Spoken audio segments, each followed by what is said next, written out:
The movie begins with Geralt and Jaskier, his bard companion, investigating a series of attacks in the seaside village. According to the villagers, they have been attacked by an ancient beast known as Alamorax. Since Geralt had not seen an Alamorax in ages, he agreed to investigate the attacks. This is how he found himself accompanied by Jaskier, looking at the trail left behind by the creature. When Jaskier begins to complain, Geralt tells him to stay behind, claiming that his shoes are not meant for hiking. Before Jaskier could respond, the Alamorax that was pretending to be a giant rock rises from the water and attacks Geralt. As Jaskier goes to hide, Geralt takes on the beast, waiting for an opening to stab it between its hard shell. As soon as he finds an opening, he stabs the monster, but it does little to stop him. Just as the creature jumps into the water, Geralt grabs onto its tail and follows it into a cave. Noticing the beast standing on an underwater skin hole, he prepares to knock it down, but before he can do that, he hears someone approaching behind him and tells them to show themselves. To his surprise, a few mermen emerge from the water to ask him to have mercy, claiming that the Alamorax's only crime was that it was eating the oysters that the pearl divers were after. When Geralt hears this, he lets the Alamorax live and leaves with Jaskier. Meanwhile, in the deep sea, merman and sea creatures express their anger towards the humans for taking away all the oysters, leaving them hungry and frustrated. The Mermen Council hears their complaints and informs them that they are doing everything they can to prevent a war with the Bremervord. Despite this, the Mermen are not convinced, claiming that the king is not doing enough since his daughter is in love with the prince, and the humans are taking advantage of it. When one of the mermen reveals that the humans have hired a witcher to take the Alamorax down, the queen responds by saying that they will look into the matter. As soon as the princess, Shinaz, tries to argue with her mother, she is told that she is young and naive, and that drastic measures are needed to help their people. Despite this, Shinaz is convinced that her union with the prince Aglaval could bring peace. At that moment, her aunt, Melusina, speaks up, claiming that she agrees with her niece that a wedding could bring peace. Angered by her interruption, the king tells her to leave, saying that his daughter will never marry a human. Before a fight can break out, Melusina leaves. On the other hand, Jaskier and Geralt end up at a bar where the bard worries that not finishing up jobs will leave them penniless and hungry. However, Geralt insists that the Alamorax was not at fault, and neither were the merpeople.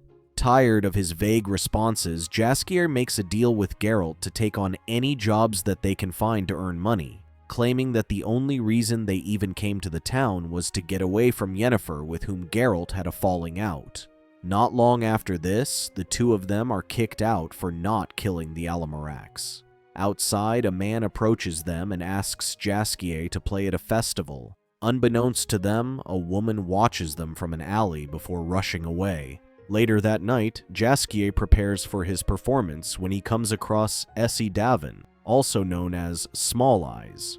Once he introduces her to Geralt, they hear the king approaching with Prince Aglaval and the king's bastard son, Zaelest, who had once tormented Jaskier when they were younger. This is when they notice people whispering amongst themselves.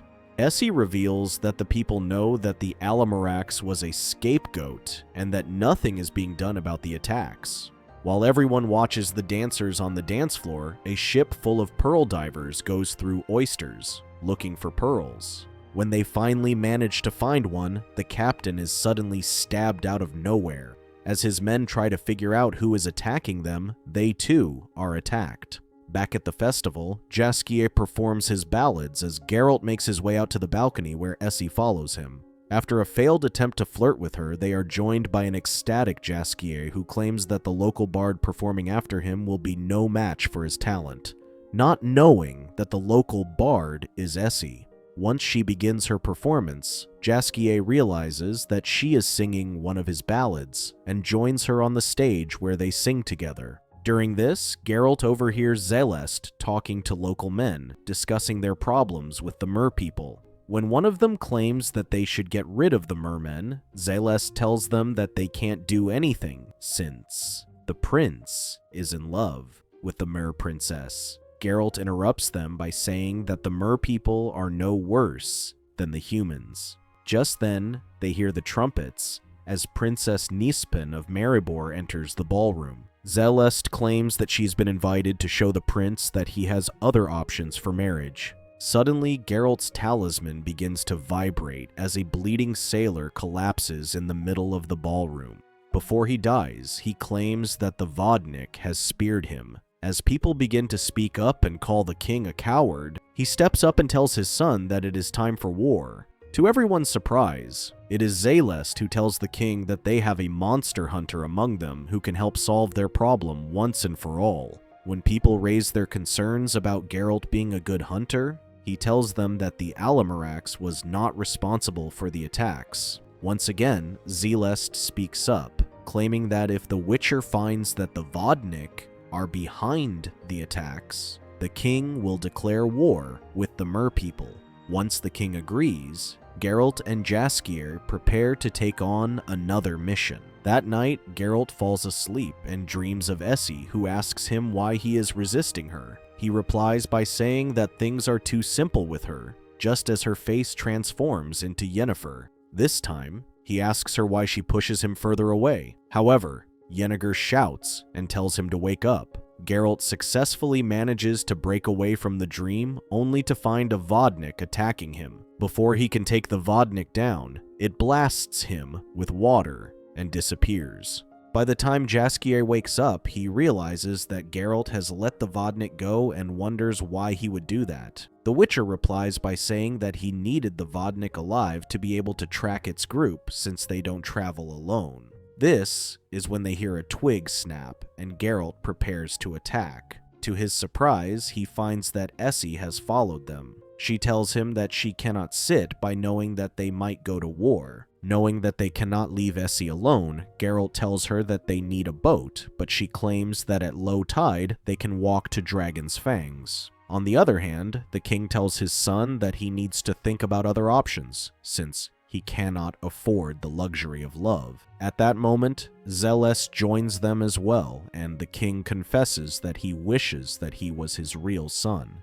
Meanwhile, Geralt, Jaskier, and Essie arrive at the Dragon's Fangs, where they come across the injured Vodnik. Geralt grabs him and asks him if they are responsible for killing the Pearl Divers, but he tells him that they were ordered by someone. Before he can reveal a name, Zelest, who had arrived with his crew, stabs Vodnik and kills him. This causes a battle to break out between the humans and the mermen, with casualties on both sides. Geralt threatens Zelest to retreat with his men. As the mer people retreat as well, they realize that the humans have brought nothing but death upon them. The next morning, Geralt and his crew go out to investigate the murders of the Pearl Divers, since Vodnik had mentioned a she before he was killed. Sometime later, they go to meet with Princess Shinaz and the prince, who get into an argument, causing the princess to jump back into the water, upset. Instead of going back home, she goes to meet with her aunt, Melusina, who hands her a potion and tells her that it will turn her into a human. Although Shinaz is not fully convinced, she claims that if the prince notices the sacrifices she is willing to make for him, he might call off the war and save countless lives. Not long after their argument, both the kings order their people to prepare for war. In the meantime, Geralt and the crew discover a necklace only worn by royalty and realize that the queen might be behind the attacks. He then heads back to the castle to report his findings. He reveals that the attacker, who was none other than a mermaid, took the shape of a kraken to mimic a Vodnik attack, claiming that the mermaid is Melusina, who has been pretending to be Princess Nispin. Knowing that everything is out in the open, the king screams at Melusina and tells her to run. Before Geralt can stop her, she jumps into the ocean. Seeing this, the prince realizes that his father was planning behind everyone's back with Melusina to stop him from marrying Shinaz. Disappointed that his son is not supporting his decisions, The king turns to Zelest and asks him to lead the war, but he too refuses to start a war that his father was behind. The king orders his men to capture Geralt, Jaskier, and Zelest before marching to the ocean to fight the merpeople. The king then tells his men to kill the Witcher's friends and make him watch. However, things don't go as planned as Zelest attacks the guards, giving Geralt the upper hand. At the same time, Shinaz also appears in front of them as she uses water to attack the king and his men. Despite her attacks, she does little to stop the king and his men. Things only get worse when Melusina appears before them and transforms into a kraken.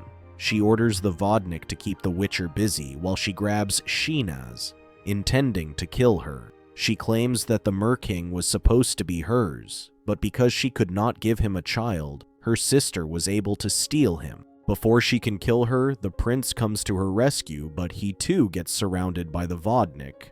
Geralt quickly gets rid of the Vodnik fighting him and jumps on top of the Kraken. As soon as he stabs Melusina, she drops Shinaz on the ship. Shinaz tries to crawl away from the king and his men, but he catches her and slices her tail. On the other end, Geralt notices a Vodnik grabbing Essie. With newfound strength, he kills the Vodnik, grabs Essie's sword, and jumps inside the Kraken's mouth. To everyone's surprise, he kills Melusina, ending the war. The prince then steps up and announces that humans and mermen are not enemies, and promises to maintain peace. Not long after the war ends, the prince officially marries Shinaz, but in a turn of events, he drinks the potion Melusina had created for the princess and turns himself into a merman. Claiming that seeing his father's selfish ways, he knows that there is nothing left for him behind. At the end of the movie, with peace restored in Bremervoord, both Geralt and Jaskier make their way to their next destination, where another adventure awaits them. Thank you for watching. Check out these other videos, and make sure to subscribe and tap the bell to be notified about our latest videos. See you next time.